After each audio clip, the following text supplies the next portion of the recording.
Support for Cinema Classics comes from Film Columbus, enriching our community to make Columbus a destination for film education, exhibition, and production. Learn more at filmcolumbus.com. Cinema Classics is produced by John DeSando and Johnny DiLoretto. Listen to shows every Thursday at 8:01 p.m. and full shows online at WCBE.org. I'm John DeSando. I'm Johnny DiLoretto. This is Cinema Classics. Yes, it is. Last time I checked. Yeah. Now, he's probably a little too young to be a classic, but I saw Ethan Hawke recently in Stockholm, where he plays... You mean a movie called Stockholm, or you were in Stockholm and ran into it? I wish I were in Stockholm, but this is just the movie. Okay. Patterned after Dog Day Afternoon. Oh, really? And he kind of plays the Al Pacino part, but it's a real occurrence. Okay. Kind of a wacky heist. This was a true story? Yes, it's a true story, and it built upon that. Not based on the Dog Day Afternoon thing? No, but Okay. you would make the comparison immediately. Okay. Only to show you what a superior actor Al Pacino is.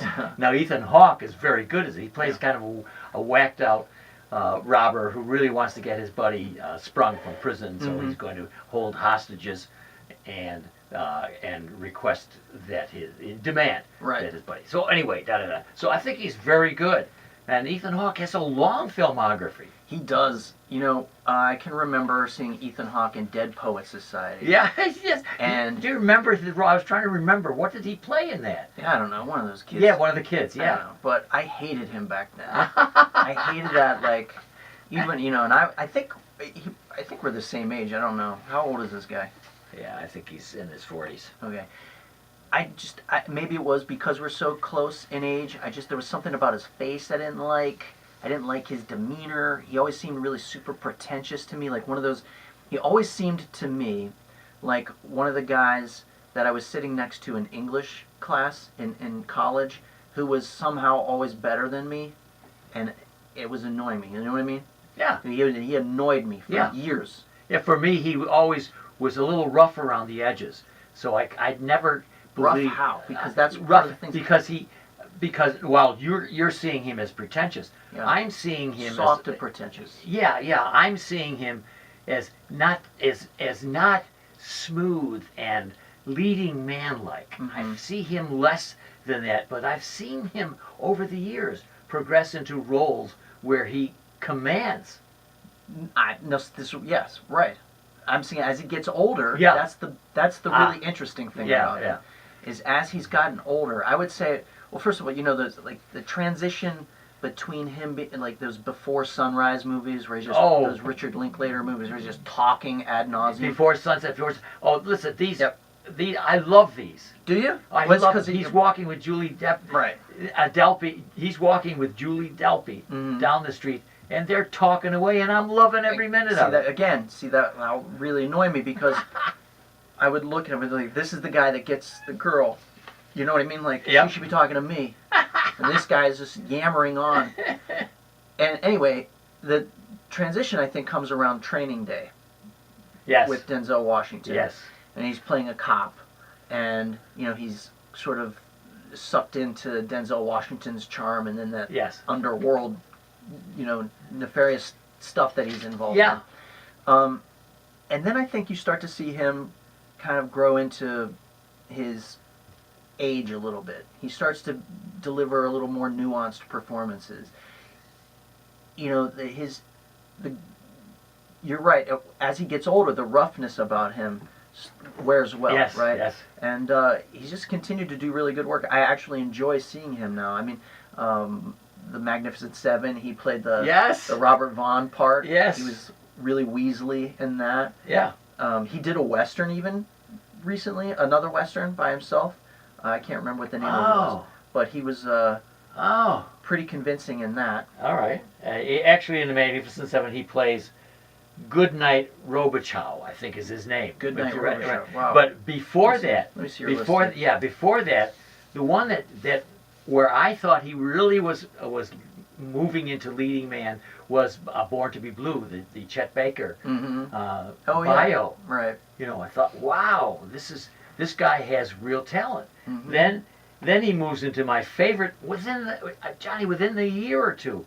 He does First Reformed, where he plays a preacher in Upper New York State. Yeah. A role that the Academy ignored in nominating for Best Actor. I was certain that he would not. But here is a man who, from Dead Poets Society, you want to say, what an annoying kid. Yeah. To somebody who could be nominated for an Oscar and probably will be in the future. I was actually surprised he wasn't nominated for First Reformed. Yes, that's exactly. Yeah. They snubbed him, and who knows why.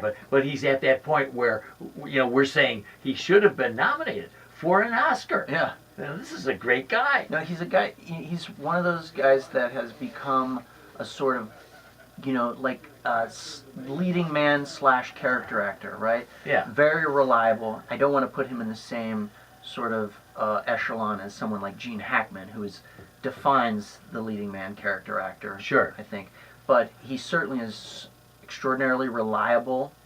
He is, he can slide in and out of these sort of mundane parts, like maybe, I don't know, the dad in Boyhood. You're right. As an example, that's right. like, Yeah. Where he's supposed to just be this nuanced character, but also just nothing dynamic or interesting about him. But then he can play this First Reformed guy. Well, he had a Tony nomination. He was on Broadway. He took 2 years off to go to NYU and study English, and then he picked up a part, so we never finished it. Yeah. He wrote 2 novels. That's another thing that made me nuts about him. Yeah. I wanted to be this. I know. And how can he take off, do this, be successful?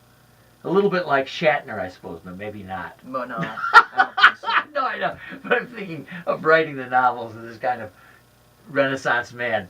But we know Shatner's a lot of, you know him well. I know him well. Yeah, you interviewed him.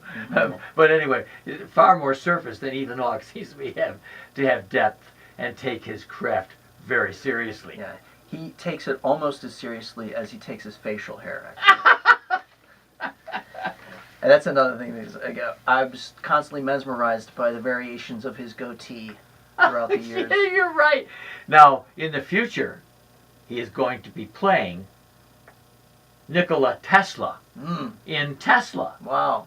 Okay, don't you think that's serious? Are you sure he's playing Nikola Tesla and not a car? Both. He's a really good actor. He's such a great actor. All right, Ethan Hawke. Mm-hmm. This is a shorter show than usual.